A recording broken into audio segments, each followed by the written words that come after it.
warahmatullahi wabarakatuh. Alhamdulillahirrabbilalamin. Allah masih memberikan kita nikmat iman, nikmat sehat, dan nikmat waktu luang, sehingga Allah izinkan kita untuk melakukan pembelajaran pada hari ini dalam keadaan sehat walafiat. Alhamdulillah. Semoga kita semua selalu dalam lindungan Allah. Amin amin ya robbal alamin. Pada minggu lalu kita sudah membahas materi tentang toharoh. Toharoh yaitu suci dari kotoran, hadas, dan najis. Pada hari ini kita akan membahas tentang najis dan tata cara mensucikannya. Adapun submateri yang akan dibahas, yang pertama, pengertian najis. Yang kedua, macam-macam najis. Yang ketiga, tata cara mensucikan najis. Kompetensi dasarnya. Yang pertama, menjelaskan pengertian najis. Yang kedua, menyebutkan macam-macam najis. Dan yang ketiga, menjelaskan tata cara mensucikan najis. Adapun tujuan pembelajaran yang akan kita capai yaitu siswa dapat yang pertama, siswa dapat menjelaskan pengertian najis.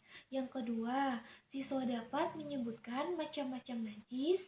Dan yang ketiga, siswa dapat menjelaskan tata cara mensucikan najis. Yang pertama tadi yaitu pengertian najis. Apa sih itu najis? Najis berasal dari bahasa Arab yang artinya kotoran. Sedangkan secara istilah, najis adalah suatu benda yang kotor yang melekat pada benda ataupun pada badan yang dapat mengakibatkan tidak sahnya dalam melakukan ibadah, yaitu seperti sholat. Nah, kita sholat itu tidak boleh bernajis dan juga berhadas. Adapun perbedaan antara najis dan kotoran, apa itu perbedaannya? Nah, misalnya ada kotoran keringat di badan, maka sholat kita tetap sah. Sedangkan misalnya pada suatu kain ini terdapat najis, padahal kain ini belum dipakai dan baru dibeli, tetapi sudah terkena najis. Apakah sah untuk dipakai sholat? Tentu tidak, karena kain ini sudah terkena najis, meskipun kainnya baru dibeli ataupun belum dipakai. Adapun tujuan membersihkan kotoran dan juga najis itu berbeda. Membersihkan kotoran tujuannya agar tetap bersih dan sehat. Contohnya, pakaian kita yang terkena keringat berarti dia bau dan juga kotor. Selain itu juga berbakteri. Maka dari itu kita bersihkan agar pakaian kita harum, kemudian bersih dan juga sehat. Sedangkan tujuan membersihkan najis yaitu agar ibadah kita dapat diterima. Ketika seseorang ingin melakukan ibadah sedangkan pakaiannya terkena najis, maka sholatnya tidak akan sah. Makanya kita bersihkan. Kemudian macam-macam najis. Macam-macam najis digolongkan menjadi dua. Yang pertama, najis ditinjau dari penyuciannya. Yang kedua, najis ditinjau dari barangnya. Yang pertama tadi, najis ditinjau dari penyuciannya terbagi lagi menjadi tiga. Yang pertama, najis mukhafafah. Yang kedua, najis mutawassitah. Yang ketiga, najis mughaladhah. Kemudian yang kedua, najis ditinjau dari barangnya terbagi lagi menjadi dua. Yang pertama, najis ainiyah. Yang kedua, najis hukmiyah. Kita jelaskan tadi najis ditinjau dari penyuciannya. Yang pertama, najis mukhafafah. Apa sih najis mukhafafah? Yaitu najis yang ringan. Contohnya seperti air kencing bayi yang masih minum ASI dan belum berusia berusia 2 tahun. Kemudian yang kedua, najis mutawasitah, yaitu najis yang sedang.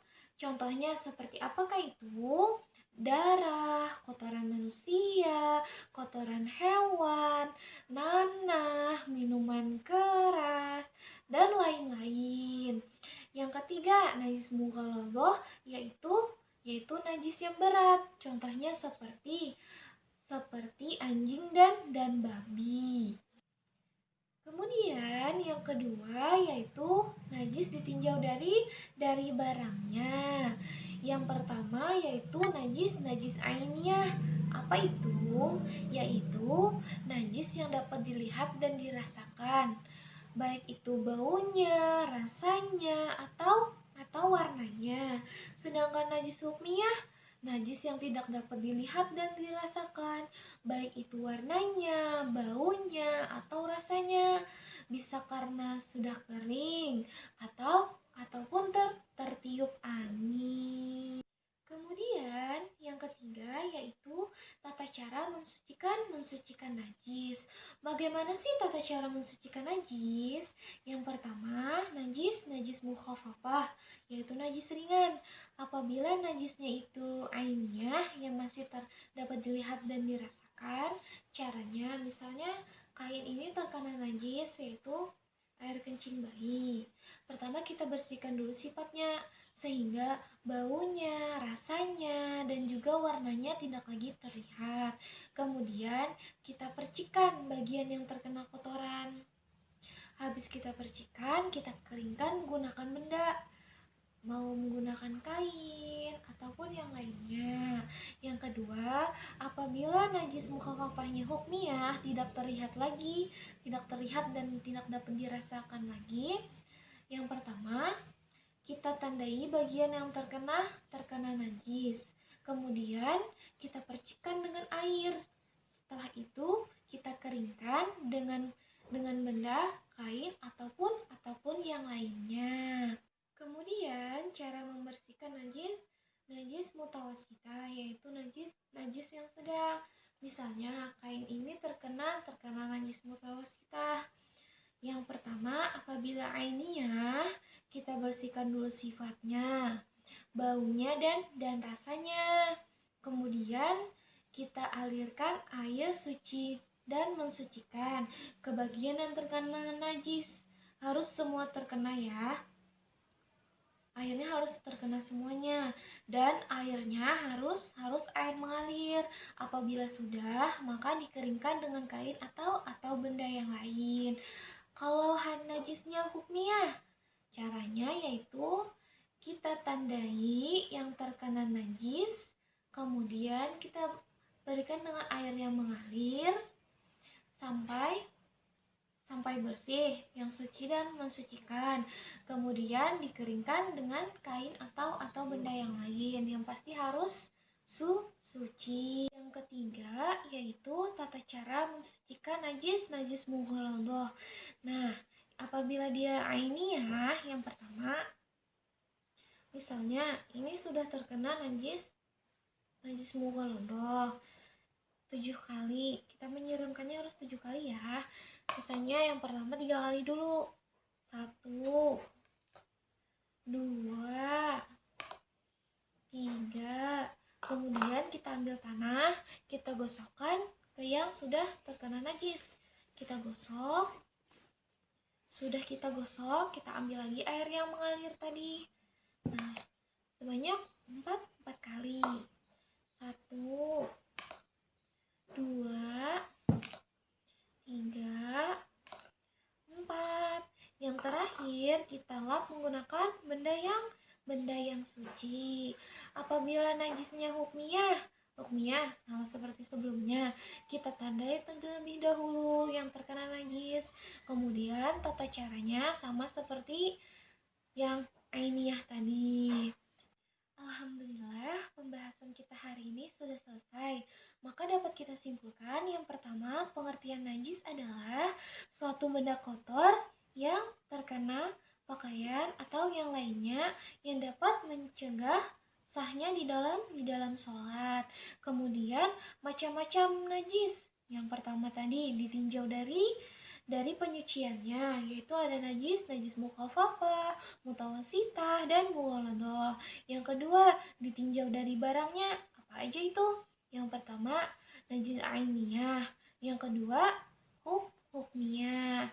Mengenai tata cara penyuciannya sudah dijelaskan tadi di pembahasannya tadi sudah dijelaskan ya.